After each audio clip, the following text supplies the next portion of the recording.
एका मुलाला हेट म्हणजे hate to the core, English त्याला अजिबात आवडायचं नाही आणि त्याला भीती वाटायची इंग्रजीची. आणि मी त्याला म्हटलं की आपण नाटक आता बसवतो आहोत, भाषा ठरलेली नाही. तर त्यांनी आधीच येऊन सांगितलं प्लीज इंग्लिश नको हां मला यावेळेला. आणि मी म्हटलं आता इंग्रजीतच बसवायचं आहे नाटक. तो म्हणाला रॅडी मी कसं करीन, मला नाही येत. मला खूप तो असं पहिल्या दिवशी खूप रेसलेस होता. मी म्हटलं तुला नाटक आवडतं ना, मग तू आपण करायचं, आपण मी आहे ना. मग त्यांनी नाटकात काम केलं. आता तो अस्खलित इंग्लिश बोलतो, त्याला इंग्लिशमध्ये बोलायची भीती वाटत नाही. एक मुलगी आहे ती म्हणाली, हिंदी है ती म्हणाली की मुझे मराठी पसंद नहीं है, मराठी सीखने से फ़ायदा ही क्या है, इंग्लिश सीखना चाहिए, हिंदी तो सीखनी चाहिए, मेरी तो मदर टंग है. असं सगळ्या मुलं ऐकत होते आजूबाजूचे.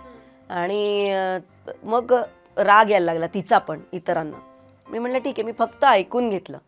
आणि नंतर मग ती मुलगी एका मराठी नाटकात काम करायला लागली. आता ती मराठीला मान सन्मान देते आणि तिला आवडायलाही लागली.